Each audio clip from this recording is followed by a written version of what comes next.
Okay, good afternoon. My name is Andy Halsall. I'm the CEO of POA Internet.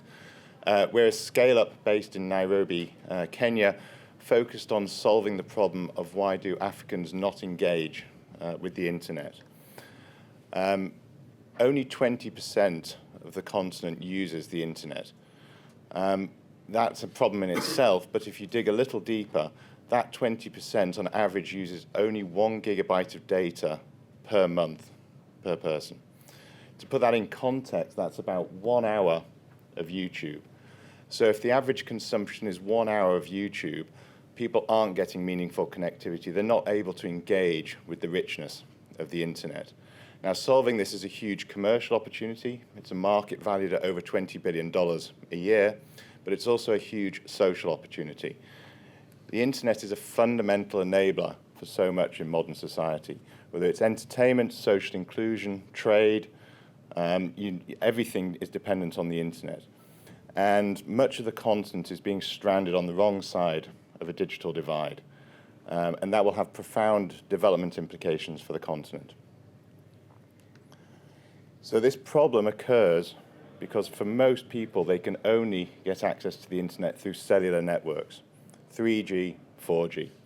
The problem with this technology is that it basically serves very little data at a very high cost. It's designed to deliver mobility. It's not designed to deliver volume. So people are reduced to buying megabytes of data at a very high unit price. For most people, they simply cannot afford to consume a meaningful amount of internet.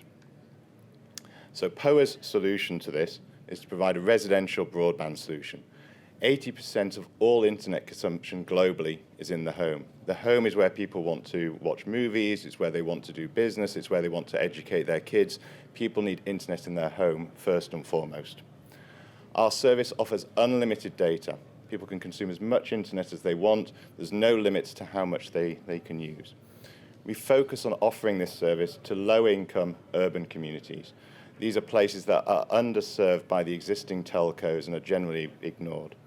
And our service is incredibly aggressively priced, starting at less than $10 per month or $3 per week. The end result of this is our data costs less than 95% cheaper than 4G and 3G data, and our customers consume 100 times more data than the average African. The way we deliver this is we use a very clever mix of proprietary and off-the-shelf technologies to deliver what we call a hybrid network. This gives us the lowest cost to serve in the industry. By doing this, we can go into these communities first and profitably. This first mover advantage allows us to secure early adopters, and those early adopters create switching costs and network effects, and we get economies of scale. Those economies of scale give us an even lower cost of service, and we get this very virtuous circle which goes round and round and creates barriers to entry and a long-term sustainable advantage. POA is growing at 100% CJR. We've been growing at that rate for the last 3 years. Our Kenyan operations are now EBITDA positive, and we've achieved national scale. We operate across all of Mombasa, Nairobi, Nakuru, Eldoret, and Kisumu, and we're on an international trajectory to launch in other East African countries over the next 12 months. We're backed by a series of leading impact investors and DFIs. We're currently raising capital to support that international expansion, both debt and equity. And anyone who would like to join us on our journey to bridge the digital divide in Africa, be very welcome to reach out to me at this email address. Thank you.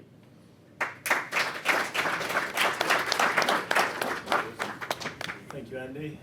Emmanuel?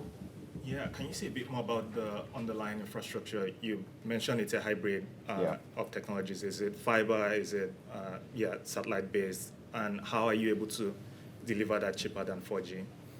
Yeah, so we use several different technologies combined together depending on where we're serving. Yeah.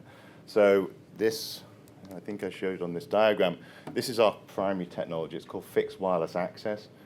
We build last mile infrastructure into these communities. So we've built almost 300 of these towers around the cities where we operate, and the customer gets an antenna on the roof. So it's largely satellite-based? No, it's not satellite-based. So these towers connect from where the fiber networks finish into these communities because there's a piece of infrastructure missing to get connectivity to these places. Then the problem with building fiber networks is the cost of building the network is incredibly high, and you've got to pass that on to the customer. The satellite, and we all hear people like Starlink and so on, is also incredibly expensive to build. So this combination of basically Wi-Fi, this is like a super amped up Wi-Fi antenna, combined with a proprietary software platform we've developed, in combination gives us a very low capex cost and a very low OpEx cost per customer. Can I ask a follow-on question just around your scaling model? So can you give some idea when you go into a new community you've never been to before, what the investment is for you up front on people, rollout? So presumably you need some regulation to connect into the local fiber, put the tower up, deploy. What's the sort of scaling cost of that in a new community? Yeah, so from a regulatory perspective, we have a single license in Kenya that allows us to operate nationally, but if we went into other countries, we'll need a license in each country, typically. But regulatory burden is quite low. When we go into a new city or a community, we've just launched in Kisumu, for example, and we built about 15 of these towers. Each one of these costs about $10,000. So you've got an initial capex spend of about $100,000, $150,000, and typically we're hiring a sales team in the region of kind of 15, maybe 20 people to go into a new area like that. So you're typically looking at kind of a commitment of a couple of $100,000, $150,000 of capex and maybe $50,000 of annual kind of burn in terms of OpEx to service an area like that. This model scales very well from a capex perspective because the cost of these antennas is linked to the number of customers and directly linked to cash flow. So most of our capex isn't in infrastructure, it's actually in the equipment that goes into the customer's home, and so we only have to spend the money when we have the customer and therefore generate the revenue to pay for it. So how long does it take to repay that investment? About 24 months. And how do you scale, how do you do collections?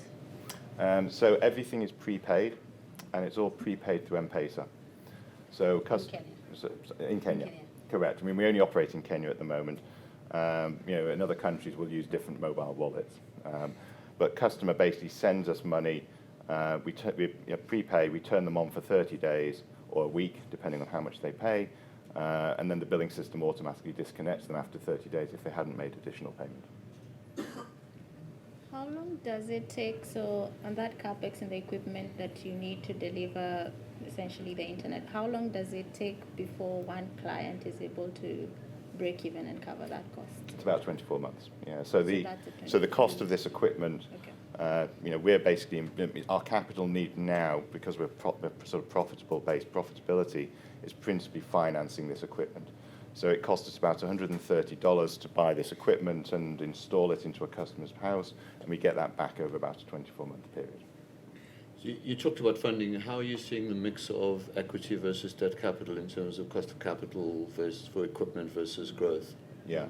The initial rounds of financing for the business was very much equity-based. Yeah. We took our first debt last year from DFC and Bio.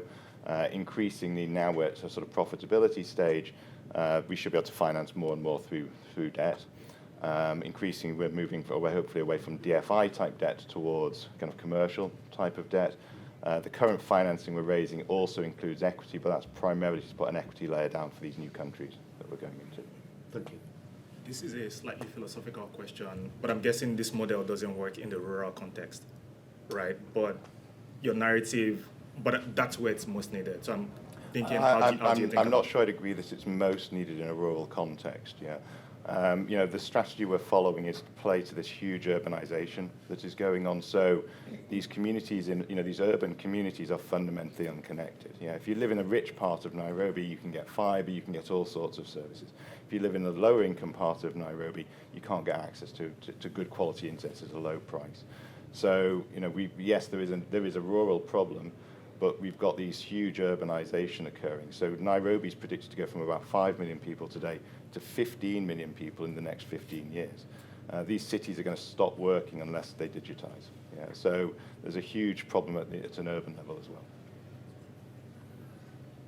Thank you very much. Just conscious we've got 2 more to get through. And don't worry about lunch, because the main theatre is getting their lunch first. You'd be in huge queues if you left now. So it is planned. There'll be no food first left. Yeah.